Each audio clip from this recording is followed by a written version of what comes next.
welcome to the Glitter Video Show with me, Jillian Godsil. Today my guest is Massimo Moretti, who is the founder and CEO of Signum, spelt with a V, i.e. the U is a V. So Massimo, thank you so much for coming on the show. My pleasure. Thanks so much, Jillian, for having me today. No, I'm delighted. We're going to hear all about your project, your company, the first Web3 powerhouse accelerator and venture studio. But before we figure out what you're actually doing, I think it's a little bit complex and interesting. Tell me a bit about your path into this industry, because you're Parisian, I think, and you work with luxury brands, VR and AR. Tell me a bit about that part of your career. Yeah, absolutely. My let's say passion and interest were it was like between luxury brands and cutting edge technologies, right? So I started to work as consultant for luxury brands, working with group like LVMH, Kering, etc. Since I was passionate about technology, I started one of the first XR studios, so VR and AR studio based in Paris. So we're working with luxury and fashion brands, providing them immersive and interactive experiences. And 6 years ago, I decided to deep dive into what's Bitcoin, what's crypto, right? Because tell me about that. I always loved how did you fall into the rabbit hole? What happened? Yeah, well, I love cutting edge technology and I'm very curious. So one of my friends at MIT told me, Massimo, you should definitely deep dive into Bitcoin and what is cryptography, cryptocurrency. I was thinking, what is this, right? So he told me, yeah, you can buy some Bitcoin and I will explain you what it is and what is blockchain and these kind of things. I was like zero knowledge, right? So that not zero knowledge proofs, just zero knowledge. Yes, right. Yeah, exactly. So I started to buy some BTC, especially after that, some ETH 5 years ago. I was saying, wow, what is that? Like it was growing and, like it was a good moment, but I was saying, one day the Bitcoin was close to 3K. I was saying, what is this? Right? It's like 3-4K. It was like for me impossible. I was saying it is like Ponzi pyramid, right? And so I started like this from, let's say, a personal point of view. After that, professionally speaking, I started to work in crypto 4 years ago for one of the first omni-channel crypto payment solution with Lunu, L-U-N-U, one of the first omni-channel crypto payment solution based in Berlin. So I became global head of partnership for them. So I participate to the integration of Binance Pay, Coinbase wallets, MetaMask. We have raised a few millions together. So crypto payment was quite new in the space. So we were working with top-notch brands. It was hard, because we're doing a lot of education, right? In order to explain to the brands, to corporates, that crypto payments is becoming really important, right? With more or less 100 million crypto owner, it's an opportunity for them to accept crypto payments, right? So I said like this, and we finally integrate big players like Farfetch, the one of the most important luxury commerce players, basically in between London and Lisbon, Porto. So yeah, it was very interesting. After that, Huobi Global, the Chinese crypto exchange, contacted me because it was complicated in China, right? So they decided to explore and develop what's going on in Europe, right? So I became managing director for France for Huobi Global, and I was working also with all European countries, business development, strategic partnership, media activation, and this kind of thing. So it was like very, very dynamic moments. Crypto was literally booming, right? So I was also advisor for Huobi Ventures, the fund of Huobi. And after that, I realized that, okay, crypto is super interesting, but right now we're talking about Web3, right? So not just only crypto, but blockchain, decentralized finance, many different blockchain layer 1, layer 2, NFT, metaverse, and I love all of this technology and what's the possibility, the opportunity for brands, for corporates, and even for individual people to invest, to understand, to work in this new space, right? So that's the reason why I decided to set up Signum Group, which is the first Web3 powerhouse accelerator and venture studio. Yeah. So tell me, what does that mean? I mean, it's a lot of descriptions there. So basically, powerhouse, sort of Web3 powerhouse. What do you mean by that? Yeah. So Powerhouse, it's let's say it's an agency business model. So basically, the idea I didn't have when I started Signum an idea about a product or a specific product, right? But my idea was helping other projects to accelerate, the go-to-market strategy, the marketing, the branding, because I come from this world, right? And I understand crypto and Web3. So helping them on this, helping them on the strategy, helping them sometime on the tech developments, having the best talents in the place. So this is the Powerhouse, which is like a 360 degree agency model, providing top-notch services, right? So this is the Powerhouse. So we were helping both Web2 and Web3 companies. So Web2 brands like Hublot, LVMH Group. So we set up for them one of the first NFT collection in partnership with Murakami, 324 watches, 324 NFT. So we were trying to link it up, the real world and the physical world together, right? So it was a success. In a few minutes, it was sold out. So we did for them the strategy, the go-to-markets, activating influencers and these kind of things. And it was one of the first time, let's say, luxury brands launched something into the Web3, right? So we are really proud of this campaign. And beside Web2 company, brands, we are working with more than 25 projects. So in GameFi, DeFi, NFT, marketplaces, metaverse project, blockchain layer 1 projects, helping them to accelerate the developments and especially the fundraising, right? So this is what we're doing between, let's say, the Powerhouse and the accelerator. The target is like accelerating, providing them all services they need in order to penetrate the markets, some region, positioning themselves as a thought leader in the space.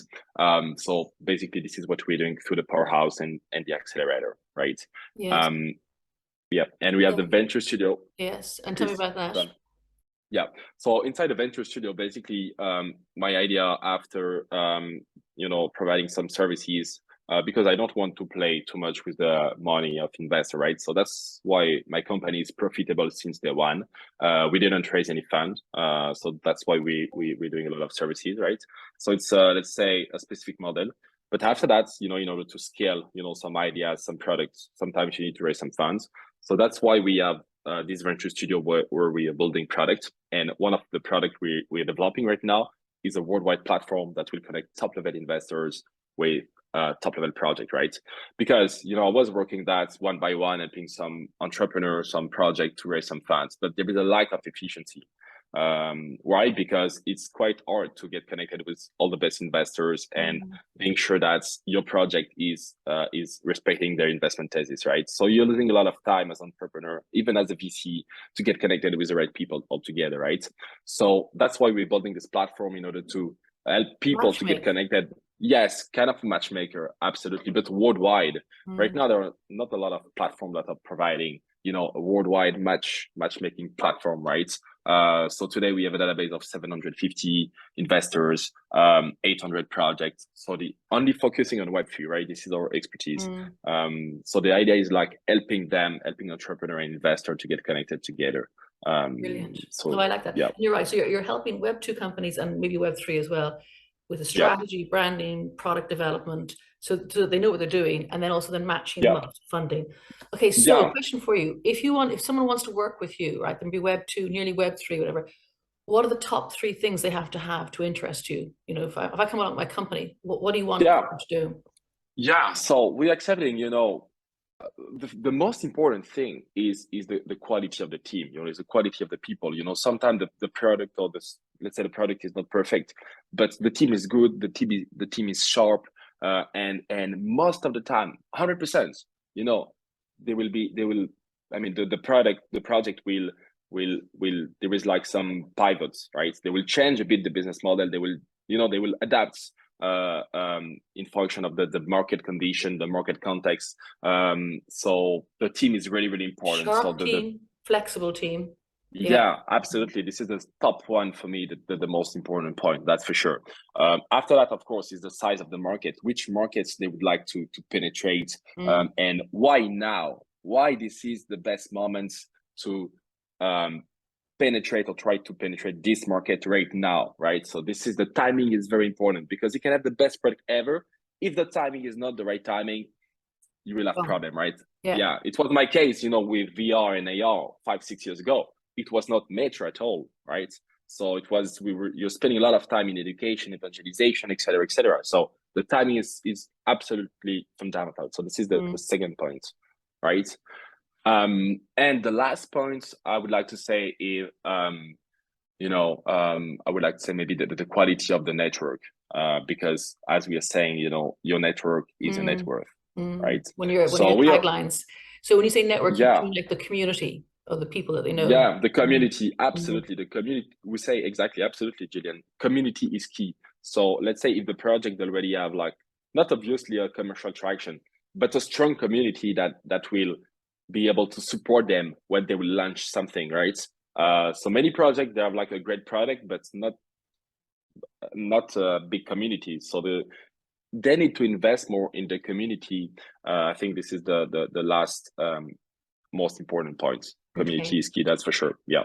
Would you have any red flags if you came to you? What things you go, pass? Well, that's a good question. So the red flag is when people, they're convincing that the product is good and they don't want to adapt the product to the market, right? So so it's very important to stay persistent, right? But having this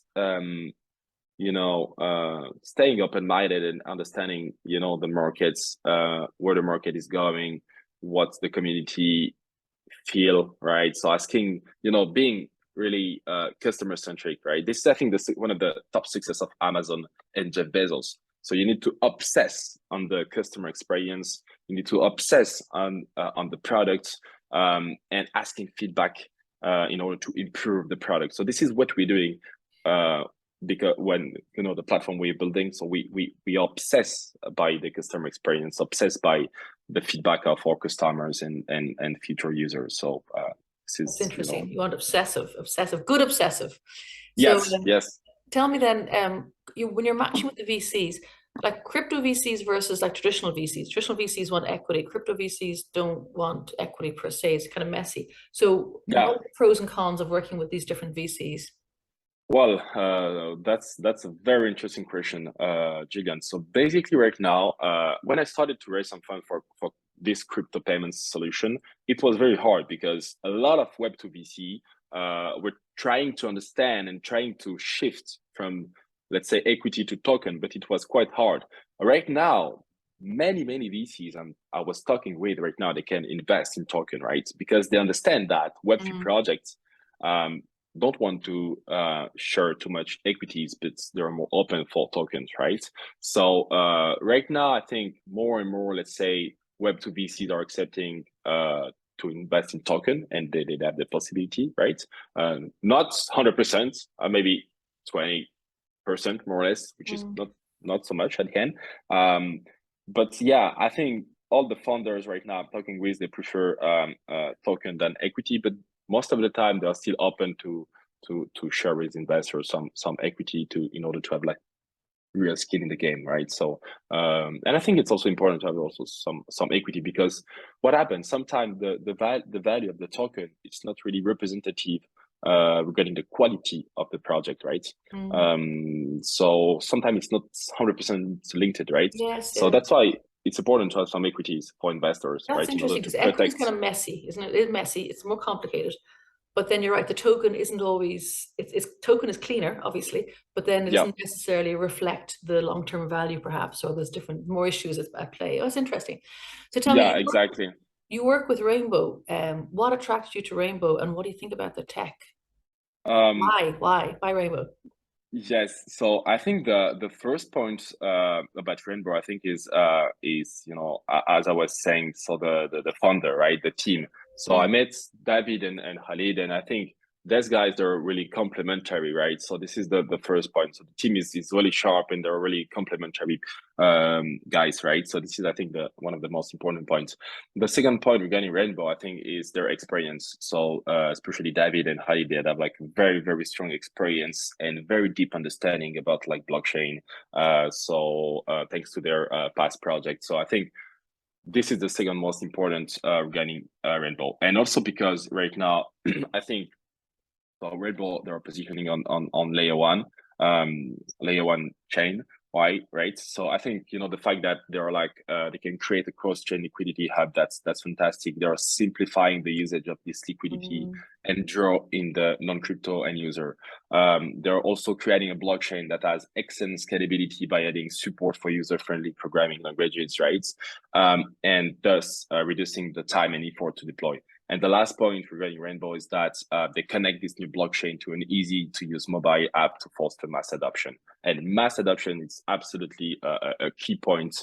So I definitely think that Rainbow, they're like on the right track. However, right now it's good timing. Well, yes, generally I would like to say yes, but regarding the fundraising, right now the context it's very hard context for many startups. So today many startups are contacted us because they need to accelerate their fundraising, and it's not like so easy like 8 months ago. We were like in a bull market, so everybody were putting money and investing and etc. Right now it's a bit more complex, right? So but the good news is there is more money than good project, which means that if your project is good team, good market size, good community, projects, I mean, they will raise fund, right? Because there is more money than good project, right?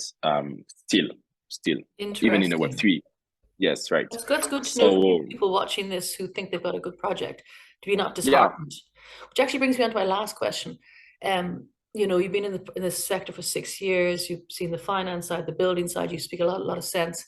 What's your view? I mean, we're coming up to Christmas now, and 2023 is coming up on us. Do you think we're coming to the end of the bear market, or does that matter? I don't know. What's your view? Your sort of short-term view?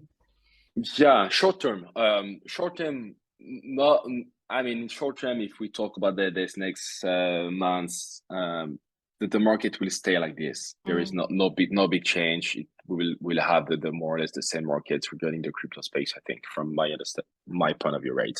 But crypto and all businesses in general, you need to think, from a macroeconomic point of view, right? What's going on right now? What is the context? So we have the war in Ukraine. We have a problem with liquidity caused the COVID, right? So states, government were printing a lot of money, right? So we have a lot of inflation, right? So we need to understand all of these consequences, because people, governments, states were doing that, in order to protect, people from, let's say, a health point of view and an economic and social point of view, right? But this decision will have some consequences on all markets in many countries, right? So even, especially in Europe, in the US, anywhere in the world, we have inflation, right? So and why it's linked with the crypto market, right? So people are saying, yeah, it's not linked, so which means that people need to buy Bitcoin because it will protect you to the inflation. Yes and no. Check the price of the Bitcoin right now. I think it's probably linked, right? Not 100%, but I think there is an impact because people are a bit scared. All right, so it's emotion, right?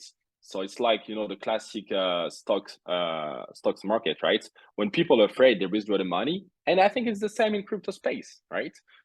So we need to think, we need to have like this macro point of view and overview regarding the general context and what are the consequences right now around the world. So short term, no big change.